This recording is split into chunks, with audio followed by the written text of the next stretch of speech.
Richard Morris Hunt, October 31, 1827, July 31, 1895, was an American architect of the 19th century and a preeminent figure in the history of American architecture.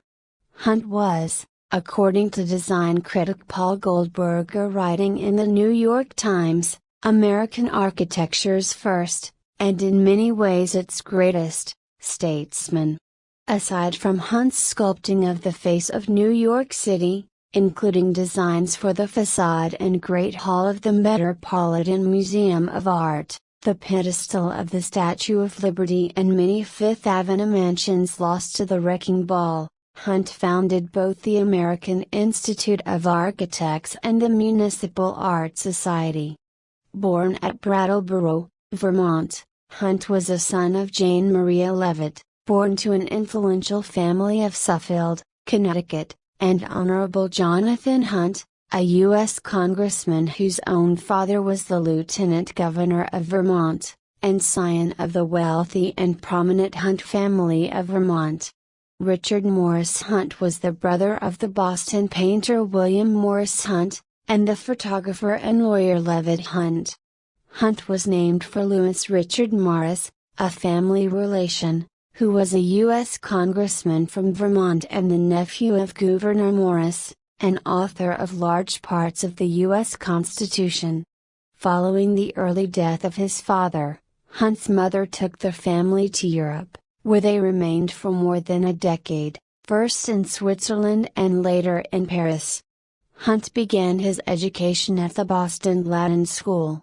Following Hunt's 1843 graduation from Boston Latin, young Hunt left with his family for Europe, where he studied art, and where he was encouraged to pursue architecture by his older brother William, a painter, and by his mother, who had been denied the chance to paint herself.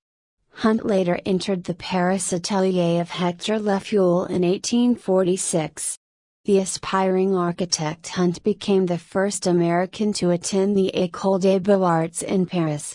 Hunt was the first American to be admitted to the School of Architecture at the École des Beaux-Arts, the finest school of architecture in the world, and the subsequent importance of his influence on the architecture of his own country can hardly be overstated, writes historian David McCulloch.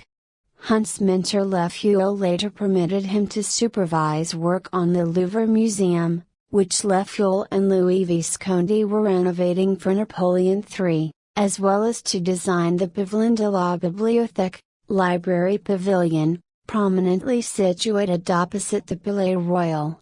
Hunt would later regale aspiring young architect Louis Sullivan with stories of his work on the new Louvre in Lefeuille's Atelier Libre. After his return in 1855, Hunt founded the first American architectural school at his 10th Street studio building, beginning with only 4 students, co-founded the American Institute of Architects and from 1888 to 1891 served as the Institute's 3rd president, brought the first apartment building to Manhattan in a burst of scandal, and set a new ostentatious style of grand houses for the social elite and the eccentric, competitive new millionaires of the Gilded Age. His philosophy of architectural work may be summed up in his quote: "The first thing you've got to remember is that it's your client's money you're spending. Your goal is to achieve the best results by following their wishes. If they want you to build a house upside down standing on its chimney, it's up to you to do it."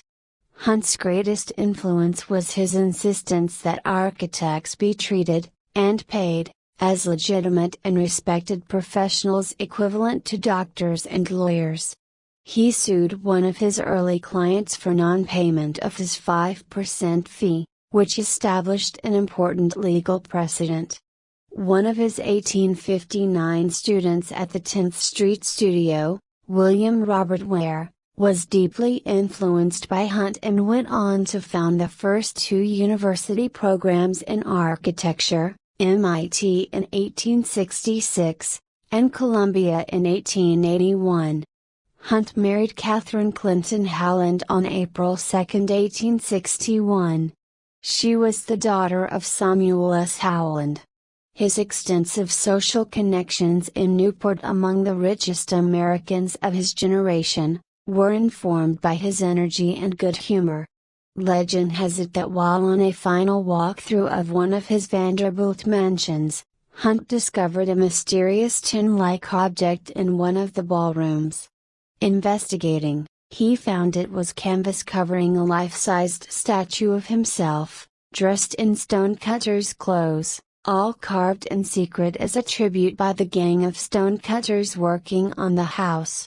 Vanderbilt permitted the statue to be placed on the roof of the mansion. Most who came into contact with Hunt came away struck by the man. On their first meeting in 1869, Ralph Waldo Emerson spoke of one remarkable person new to me, Richard Hunt the architect. His conversation was spirited beyond any I remember, loaded with matter, and expressed with the vigor and fury of a member of the Harvard Boat Tour Ball Club relating to the adventures of one of their matches, inspired, meantime, throughout, with fine theories of the possibilities of art. Hunt's folksy manner, lack of pretense and unbridled enthusiasm led Emerson to gush, "I could only think of the immense advantage which a thinking soul possesses when horsed on a robust and vivacious temperament. The combination is so rare of an Irish labourer's nerve and elasticity with Winckelmann's experience and cultivation as to fill one with immense hope of great results when he meets it in the New York of today." Hunt designed New York's Tribune Building, one of the earliest with an elevator, in 1873. Other buildings of note that Hunt designed include the Theological Library and Marquand Chapel in Princeton, the Scroll and Key Building at Yale, and the Fogg Museum of Art at Harvard. Until the Lenox Library, none of Hunt's American works were in the Beaux Arts style with which he is associated. Late in his life he became involved in the Chicago's World's Columbian Exposition in 1893, at which his administration building received the gold medal from the Royal Institute of British Architects. In New York City, Hunt's handiwork can be seen on the austere pedestal of the Statue of Liberty and on the elegant Fifth Avenue facade of the Metropolitan Museum of Art. The last surviving New York City building entirely by Hunt is the charity hospital he designed for the Association for the Relief of Respectable Aged Indigent Females, 1883. On the East Block front of Amsterdam Avenue between 103rd and 104th Streets in Manhattan. The red brick building, which features dormer windows and a mansard roof similar to those Hunt used on his Biltmore estate in Asheville, North Carolina, was renovated in the late 20th century and is now a youth hostel. Among the employees who worked in Hunt's firm was Franco-American architect and fellow École des Beaux-Arts graduate Emmanuel Louis Masquer, who went on to be chief of design at the Louisiana Purchase Exposition in St. Louis. Hunt often employed sculptor Carl Bitter to enrich his designs. Both Hunt and his frequent collaborator, landscape architect Frederick Law Olmsted, were associated with the City Beautiful movement, and Hunt was the first president of the Municipal Art Society that grew out of the movement. Nevertheless, Olmsted, an advocate of naturalistic architecture and landscape design, famously clashed with Hunt in 1863 over Hunt's proposal for Scholars Gate, a formal entrance to Central Park at 60th Street and 5th Avenue. According to Central Park historian Sarah Cedar Miller, Central Park Commissioner and influential New Yorker Andrew Haswell Green, was a major supporter of Hunt.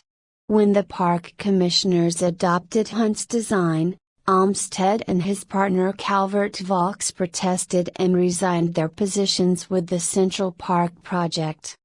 Hunt's plan for Scholars Gate was never built and Olmsted and Vaux subsequently rejoined the project. Nevertheless, There were to be other reminders of Hunt in Central Park. Hunt died in 1895 and was buried at the Common Burying Ground and Island Cemetery in Newport, Rhode Island.